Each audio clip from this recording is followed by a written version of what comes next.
ಶ್ರೀ ಗುರುಭ್ಯೋ ನಮಃ. ಹರಿ ಓಂ. ಮಹಾಗಣಪತಯೇ ನಮಃ.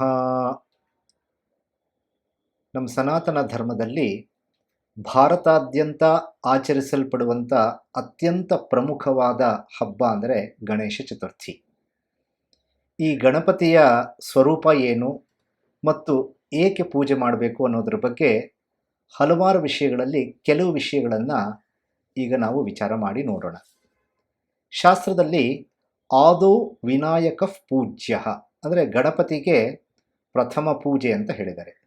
ಹಿಂದೆ ಯಾಗಯಜ್ಞಾದಿಗಳನ್ನು ಮಾಡೋ ಸಂದರ್ಭದಲ್ಲಿ ಅನೇಕ ವಿಘ್ನಗಳು ಬಂದು ಒದಗಿದವಂತೆ.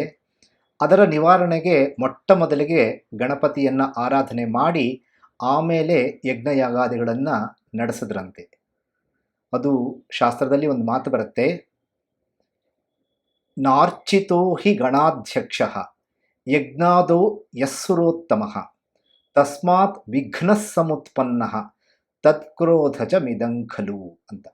ಅದರಿಂದನೇ ಗಣಪತಿಯ ಆರಾಧನೆ ಅತಿ ಮುಖ್ಯವಾದದ್ದು. ಈ ಆರಾಧನೆಯನ್ನು ನಮಗೆ ಮುಖ್ಯವಾಗಿ ಗಣಪತಿಯ ಉಪನಿಷತ್ತಿನಲ್ಲೇ ಈ ಗಣಪತಿಯ ವರ್ಣನೆ ಸೊಗಸಾಗಿ ಬಂದಿದೆ. ಆ ಪರಮ ಪವಿತ್ರವಾದಂಥ ಸಚ್ಚಿದಾನಂದ ವಸ್ತು ಮತ್ತು ಜಗತ್ತಿಗೆ ಸೃಷ್ಟಿ ಸ್ಥಿತಿ ಲಯಗಳಿಗೆ ಕಾರಣವಾದಂಥ ಆ ಪರಬ್ರಹ್ಮವೇ ಗಣಪತಿ ಅಂತ ಕೂಡ ಅಲ್ಲಿ ವರ್ಣನೆ ಬರುತ್ತೆ. ತ್ವಮೇವ ಸರ್ವಂ ಖಲ್ವಿದಂ ಬ್ರಹ್ಮಾಸಿ ಅಂತ. ಆದರೆ ಇಂಥ ಗಣಪತಿಯನ್ನು ಈಗ ನಾವು ಪುರಾಣಗಳಲ್ಲಿ ಮತ್ತು ಸ್ಮೃತಿಗಳಲ್ಲಿ ವರ್ಣಿಸಿರೋ ಹಾಗೆ ಶಿವಪಾರ್ವತಿಯರ ಪುತ್ರನಾಗಿ ನಾವೀಗ ಪೂಜಿಸ್ತಾ ಇದ್ದೀವಿ. ಯಾಜ್ಞವಲ್ಕ್ಯ ಸ್ಮೃತಿಯಲ್ಲಿ ಬ್ರಹ್ಮನು ಮತ್ತು ರುದ್ರರು ವ್ಯವಹಾರವನ್ನು ನಿರ್ವಹಿಸುವುದಕ್ಕೋಸ್ಕರವಾಗಿ ಈ ವಿನಾಯಕಾದಿಗಳನ್ನು ನಿರ್ಮಿಸಿದ್ರು ಅಂತ ಅಲ್ಲಿ ಪ್ರಸ್ತಾವನೆ ಬರುತ್ತೆ. ಶಿವಪುರಾಣದಲ್ಲಿ ನಮಗೆ ಗೌರಿ ಗಣಪತಿಯ ಬಗ್ಗೆ ಈಗ ಹೆಚ್ಚು ಪ್ರಚಲಿತವಾಗಿರುವಂಥ ಕಥೆ ಏನಿದೆ ಅದರ ಉಲ್ಲೇಖ ಅಲ್ಲಿ ಸಿಗತ್ತೆ. ಸಾಮಾನ್ಯವಾಗಿ ಗಣಪತಿಯನ್ನು ಏಕಮೂರ್ತಿ ಅಥವಾ ಬ್ರಹ್ಮಚಾರಿ ಅಂತಲೇ ಸಂಬೋಧನೆ ಮಾಡೋದು. ಆದರೆ ಕೆಲವು ಆಗಮ ಗ್ರಂಥಗಳಲ್ಲಿ ಗಣಪತಿಗೆ ಶಕ್ತಿ ಸಹಿತವಾಗಿ ಅಂದರೆ ಸಿದ್ಧಿ ಬುದ್ಧಿಗಳನ್ನು ಆತನ ಶಕ್ತಿ ಅಂತ ಕೂಡ ಹೇಳಿದ್ದಾರೆ. ಅಂಥ ಗಣಪತಿಯನ್ನು ಮಹಾಗಣಪತಿ, ಲಕ್ಷ್ಮೀ ಗಣಪತಿ ಅಂತ ಕೂಡ ಕರೆದಿದ್ದಾರೆ. ಅಣಿಮಾದಿ ಅಷ್ಟಸಿದ್ಧಿಗಳನ್ನು ಅಂದರೆ ಯೋಗ ಸಿದ್ಧಿಗಳನ್ನು ಕೊಡುವಂಥವನು ಗಣಪತಿ. ಯಾರು ಆ ಸಾಧನೆಯನ್ನು ಗಣಪತಿಗೆ ಮಾಡ್ತಾರೋ ಅವರಿಗೆ ಅಣಿಮಾದಿ ಅಷ್ಟಸಿದ್ಧಿಗಳು ಕೂಡ ಲಭಿಸತ್ತೆ ಅಂತ ಆಗಮಾದಿ ಶಾಸ್ತ್ರಗಳಲ್ಲಿ ಹೇಳಿದೆ. ವಿದ್ಯಾಭಿಮಾನಿ ದೇವತೆ ಕೂಡ ಗಣಪತಿ. ಮತ್ತು ಗಣಪತಿಯನ್ನು ಈಗ ನಾವು ಸಾಮಾನ್ಯವಾಗಿ ಸ್ವಸ್ತಿಕ ಅಂತ ಏನು ಅಂದ್ಕೊಂಡಿದ್ದೀವಿ ಅದಕ್ಕೆ ಸಂಕೇತವಾಗಿ ಸಹ ಹೇಳಿದ್ದಾರೆ. ಸ್ವಸ್ತಿಕಕ್ಕೆ ಚತುಷ್ಕೋಣಗಳಿದೆ. ಈ 4 ಕೋಣಗಳ ಸಂಕೇತ ಗಣಪತಿಯ ಚಿಹ್ನೆ ಅಂತ ಹೇಳಿದ್ದಾರೆ. ಷಟ್ಚಕ್ರದಲ್ಲಿ ಚತುಷ್ಕೋಣದ ಚಕ್ರದ ಸ್ಥಾನ ಮೂಲಾಧಾರದ್ದು. ಈ ಗಣಪತಿಯ ಸ್ಥಾನವನ್ನೂ ಸಹ ತಂತ್ರಶಾಸ್ತ್ರಗಳಲ್ಲಿ ಮೂಲಾಧಾರಕ್ಕೆ ಹೇಳಿ ತೋರಿಸಿದ್ದಾರೆ.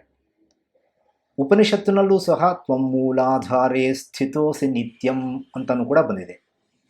ಈ ಮೂಲಾಧಾರವು ಪಂಚಭೂತಗಳಲ್ಲಿ ಒಂದಾದ ಪೃಥ್ವಿ ತತ್ವ ಅಥವಾ ಭೂತತ್ವದ ಕೇಂದ್ರ ಸ್ಥಾನ ಇದು. ಅದಕ್ಕೆ ಗಣಪತಿಯನ್ನು ಮಣ್ಣಿನಲ್ಲಿ ಮಾಡಿ ಪೂಜಿಸುವುದು ಒಂದು ಪ್ರತೀತಿ ಬಂದಿದೆ. ಮತ್ತು ಇದರ ವಿಸರ್ಜನೆ ಅಪ್ತತ್ವ ಅಂದರೆ ನೀರಿನ ತತ್ವದಲ್ಲಿ ವಿಸರ್ಜನೆ, ಅದು ವರ್ತುಲಾಕಾರ ಮಂಡಲದಲ್ಲಿ. ಹೀಗೆ ಪೃಥಿವೀತೋ ಜಲೇ ಲೀನಂ ವಿಭಾವ್ಯಂತಹ ಮಹರ್ಷಿಭಿಹಿ ಅಂತ ಶಾಸ್ತ್ರಗಳಲ್ಲಿ ನಮಗೆ ಹೇಳಿದ್ದಾರೆ. ಮತ್ತು ಈ ಮೂಲಾಧಾರದ ಚಕ್ರದ ದಳಗಳು ಕೆಂಪು ಬಣ್ಣದ್ದಾಗಿರುತ್ತಂತೆ.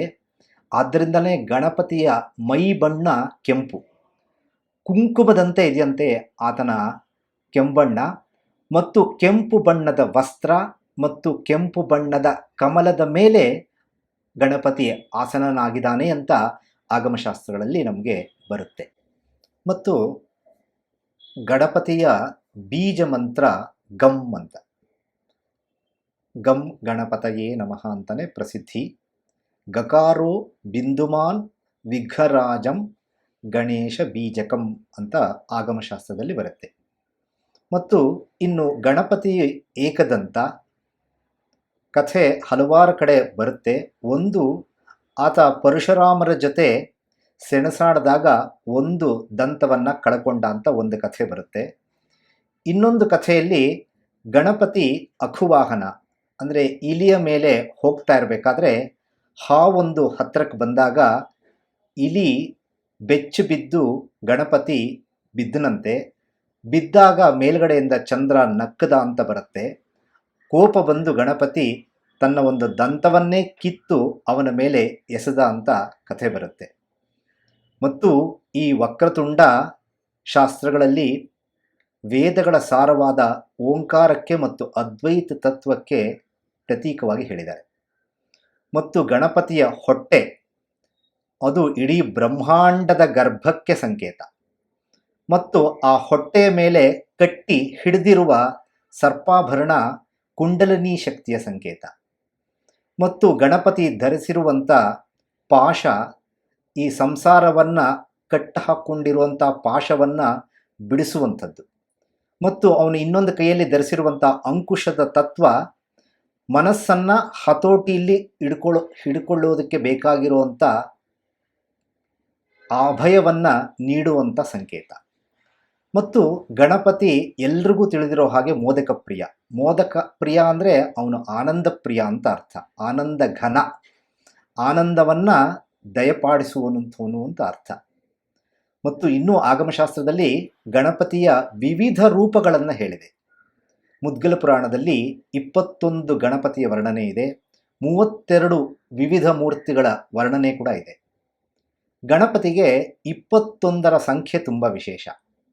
ಅದನ್ನು ನಾವು ಪೂಜೆ ಮಾಡೋ ಸಂದರ್ಭದಲ್ಲಿ ಪತ್ರ, ಪುಷ್ಪ, ಮೋದಕ, ನಮಸ್ಕಾರ ಇತ್ಯಾದಿಗಳನ್ನೆಲ್ಲ ಗಣಪತಿಗೆ 21 ಮಾಡ್ತೀವಿ. ಯಾತಕ್ಕೆ 21 ಅಂದರೆ 21 ತತ್ವಗಳಿಗೆ ಅಧಿಪತಿಯವನು. ಅದು ಪಂಚತನ್ಮಾತ್ರಗಳು, ಪಂಚಭೂತಗಳು, ಪಂಚಕರ್ಮೇಂದ್ರಿಯ, ಪಂಚ ಜ್ಞಾನೇಂದ್ರಿಯಗಳು ಮತ್ತು ಮನಸ್ಸು. ಈ 21ರ ಸಂಖ್ಯೆ ಇದನ್ನು ಸೂಚಿಸುತ್ತೆ. ಇವುಗಳನ್ನೆಲ್ಲ ಅರಿತುಕೊಂಡು ನಾವು ಸಾಧನೆಯನ್ನು ಮಾಡಿದರೆ ಗಣಪತಿಯ ಅನುಗ್ರಹದಿಂದ ನಮಗೆ ಆನಂದ ಪ್ರಾಪ್ತಿಯಾಗುವುದರಲ್ಲಿ ಯಾವುದೇ ಸಂಶಯವಿಲ್ಲ. ಈ ಗಣೇಶ ಚತುರ್ಥಿನ ವಿಶೇಷವಾಗಿ ಭಾದ್ರಪದ ಮಾಸದಲ್ಲಿ ಸಿದ್ಧಿವಿನಾಯಕ ಅಂತ ಪೂಜೆ ಮಾಡ್ತಾರೆ.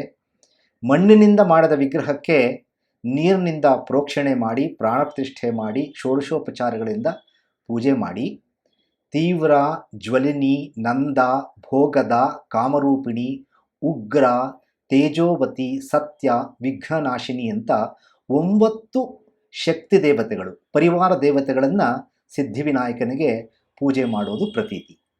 ಮತ್ತು ಗಣಪತಿಗೆ ದೂರ್ವಾ ಪೂಜೆ ಅತ್ಯಂತ ಶ್ರೇಷ್ಠ. ಪ್ರದಕ್ಷಿಣೆ ನಮಸ್ಕಾರಗಳು ಅಷ್ಟೇ ತುಂಬ ಮುಖ್ಯವಾದದ್ದು.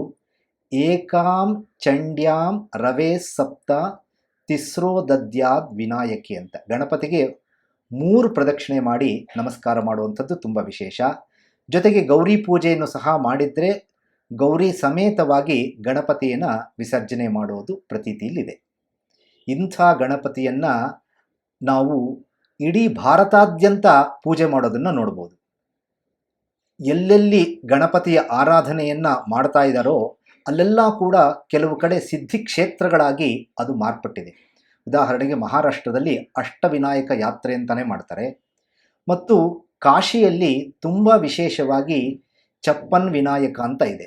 ಅಂದರೆ 56 ಗಣಪತಿಗಳನ್ನು, ಮೂರ್ತಿಗಳನ್ನು ಇಡೀ ಕಾಶಿನಲ್ಲಿ ಅಲ್ಲಿ ದರ್ಶನಕ್ಕೆ ನಾವು ಹೋಗಿ ನೋಡ್ಬೋದು. ಇಂಥ ಗಣಪತಿಯ ಆರಾಧನೆಯನ್ನು ಸಾರ್ವತ್ರಿಕವಾಗಿ ಬಾಲಗಂಗಾಧರನಾಥ ತಿಲಕರು ಎಲ್ಲ ಕಡೆ ಆಚರಣೆ ಮಾಡೋದಕ್ಕೆ ಸ್ವಾತಂತ್ರ್ಯ ಸಂಗ್ರಾಮದಲ್ಲಿ ಇದನ್ನು ಹೆಚ್ಚು ಪ್ರಚಲಿತಗೊಳಿಸಿದರು. ಅಂಥ ಗಣಪತಿಯ ಆರಾಧನೆ, ಪೂಜೆ, ಆತನ ಬಗ್ಗೆ ವಿಶೇಷವಾಗಿ ನಾವು ತಿಳ್ಕೊಂಡು ಮಾಡಿದ್ರೆ ಹೆಚ್ಚು ಫಲಪ್ರಾಪ್ತಿಯಾಗುವುದರಲ್ಲಿ ಸಂದೇಹವೇ ಇಲ್ಲ. ಮಹಾಗಣಪತಿ ಪ್ರಸಾದ ಸಿದ್ಧಿರಸ್ತು. ಓಂ ಸ್ವಸ್ತಿ.